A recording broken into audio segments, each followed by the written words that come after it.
చేతికొచ్చిన పంటను కోసి రైతులు వాటిలన్నింటినీ కూడా కళ్ళాల్లోకి చేరుస్తున్నారు. కళ్ళాల్లో ఉన్న ధాన్యం ఎక్కడికక్కడ ఉండిపోతున్న పరిస్థితి కనబడుతుంది. ప్రస్తుతం మనం కండ్రికలో ఉన్నాము.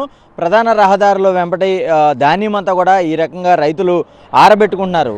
గడిచిన 3 రోజులుగా వాతావరణ పరిస్థితులు కూడా అనుకూలంగా లేవు. కానీ ధాన్యం ఏదైతే ఉందో అది తేమ శాతం తక్కువ ఉంటేనే తీసుకుంటామని చెప్పి ముఖ్యంగా కొర్రీ పెట్టడంతో వారంతా ఆవేదన వ్యక్తం చేస్తున్నారు. ముఖ్యంగా తేమ శాతం ఎంత ఉన్నా సరే మేము కొంటాము, మీకు ఇబ్బంది లేదని ప్రభుత్వం చెప్పినప్పటికీ కూడా అలాంటి పరిస్థితులు అయితే కూడా ఎక్కడా మనకు కనబట్టలేదని చెప్పుకోవచ్చు. మనం ఉన్న ఈ ప్రధాన రహదారి ఏదైతే ఈ పాతపాడు వద్ద ఉన్న హైవే మీద చూస్తే కనుక ఎక్కడ చూసినా రైతులు ఈ తరహాలో వారి ధాన్యాన్ని ఆరబెట్టుకుంటున్నారు. తేమ శాతం ఎంత తక్కువ వస్తే అంత తీసుకువెళ్ళి వారు విక్రయించేందుకైతే ప్రయత్నం చేస్తున్నారు. కానీ తేమ శాతం అనేది కొంత ఇబ్బంది పెడుతుంది. మనతో పాటు కొంతమంది రైతులు ఉన్నారు, వారితో మాట్లాడే ప్రయత్నం చేద్దాం. సార్, అసలు తేమ శాతం ఎంత ఉండాలని చెప్తున్నారండి మీకు? ఎంత ఇప్పుడు ప్రస్తుతం ఎంత ఉంటుంది? ఎలాంటి ఇబ్బందులు ఉన్నాయి దాని విక్రయానికి సంబంధించి? విషయం ఏంటంటే మామూలుగా మాయిశ్చర్ 17% గవర్నమెంట్ ఇచ్చింది. ఏ గవర్నమెంట్ అయినా ఆ 17% ఉంటేనే మేము తీసుకుంటాం. లేదా మిల్లర్స్ ఏమంటున్నారంటే మా మిల్లు దగ్గర 10 లారీలు స్టాక్ ఉంది, 15 లారీలు స్టాక్ ఉందని చెప్పేసి మాకు మామూలుగా ఈ మాయిశ్చర్ లేని ధాన్యం వద్దు అని చెప్పడం జరిగింది మా సొసైటీ దగ్గర ఈరోజు.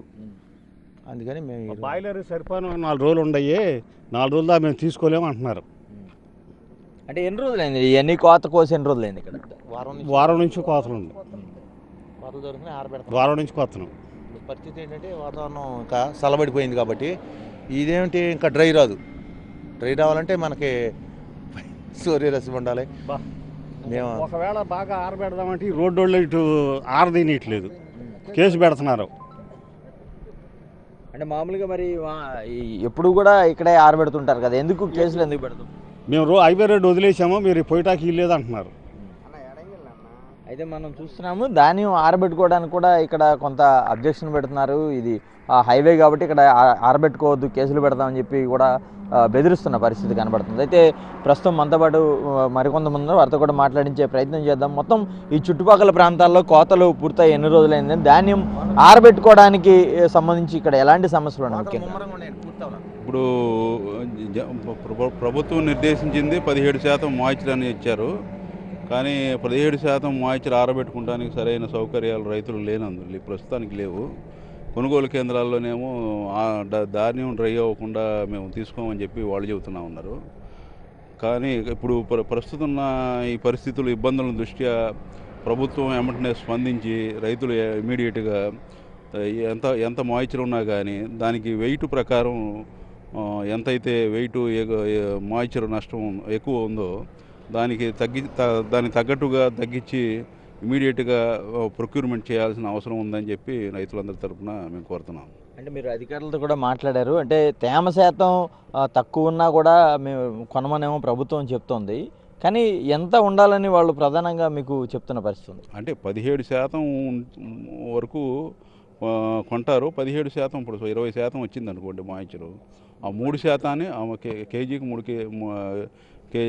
బస్తాకి అంటే టన్నుకి కింటాకి 3 కిలోలు తగ్గించి వెయిట్ ప్రకారం ఆ అమౌంట్ని రెడ్యూస్ చేసుకొని డిడక్ట్ చేసి ఇంతకుముందు మేము అట్లా చేసాము, మిల్లులకు తోలేము.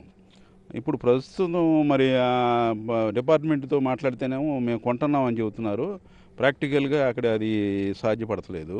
అంటే ఇక్కడ కొనుగోలు కేంద్రాల్లో మాత్రం మాకు ఎటువంటి ఇన్స్ట్రక్షన్స్ లేవు, మేము మాయిశ్చర్ 17% ఉంటేనే కొంటామని చెప్పి తెలియజేస్తున్నారు. దాన్ని ఇమ్మీడియట్గా సాల్వ్ చేయాల్సి ఇక్కడికి వచ్చి అధికారులు, సివిల్ సప్లై అధికారులు ఆ కొనుగోలు కేంద్రానికి వచ్చి వెంటనే సాల్వ్ చేయమని మన విష్ణు గారు కోరి ఉన్నారు. దాన్ని ఇమ్మీడియట్గా చేయమని మేము కూడా రైతుల తరఫున అందరితో కోరుతున్నాం.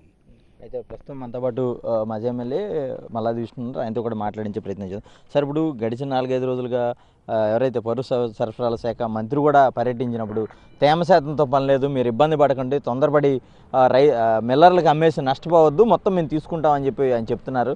అలాంటి పరిస్థితి క్షేత్రస్థాయిలో ఉందా? మన ప్రభుత్వంలో ఉన్నటువంటి మంత్రులు కానీ, జిల్లా యంత్రాంగం కానీ, అధికారులు కానీ చెప్పేది ఒకటి, ప్రభుత్వం చెప్పేది ఒకటి, క్షేత్రస్థాయిలో జరుగుతున్నది ఒకటి. చూస్తున్నారు కదా మీరే, రైతులందరూ కూడా మా ధాన్యం కొనండి బాబు అని చెప్పని మొత్తుకున్నప్పటికీ కూడా ఓ పక్కనేమో వర్షం తుఫాను వచ్చేటటువంటి పరిస్థితి ఉంది, ఓ పక్కనేమో ధాన్యం ఆరుగాలం కష్టపడి తీసుకొచ్చి రోడ్ల మీద ఆరబోసి చేస్తూ ఉంటే మాయిశ్చరైజర్ సరిగా లేదు, తేమ శాతం ఎక్కువ ఉంది, అది ఇదని చెప్పని వంకలు చెప్తుంది ప్రభుత్వం. రైతుల మీద చిత్తశుద్ధి లేదు. ఎందుకంటే గతంలో మేము చేసామంటే రైతు భరోసా కేంద్రాలు ఏర్పాటు చేసి ఈ క్రాపింగ్ చేసి కళ్ళాల్లో గొడ్లు వస్తున్నాయి అని అంటే దానికి సిద్ధంగా అధికార యంత్రాంగం అంతా కూడా తయారయ్యి వాళ్ళకి ఎటువంటి ఇబ్బంది లేకుండా చూసేటటువంటి పరిస్థితి గతంలో ఉండేది. ఈరోజు మేము ఏదో మాటలు చెప్పడం కాదు, అన్ని పత్రికలు ఘోషిస్తూ ఉన్నాయి. నేను డిఆర్సీ మీటింగ్ జరిగితే డిఆర్సీ మీటింగ్లో కూడా అందరూ కూడా అధికార పార్టీకి సంబంధించిన వాళ్ళు కూడా గగ్గోలు పెడుతున్నారు, రైతులందరూ కన్నీళ్ళు పెడతా ఉన్నారు. ఎందుకంటే ప్రభుత్వము దాని మీద ఫోకస్ పెట్టాల. ఈరోజు చూడండి, ఈ కృష్ణా జిల్లాలో అన్నపూర్ణగా పేరుగాంచినటువంటి ఉమ్మడి కృష్ణా జిల్లాలోనే రైతులకి సరైనటువంటి భరోసా లేదు. రైతు భరోసా కేంద్రాలు ఏమో నిర్వీర్యం చేశారు. అలాగే గోను సంచులు అందుబాటులో లేవు, గిట్టుబాటు ధర ఇవ్వట్లేదు, తేమ ఉందని చెప్పని కొంటలేదు. ఇట్లాగా ఈ సంవత్సరం రైతులందరూ కూడా చాలా ఇబ్బందులు పడుతున్నారు.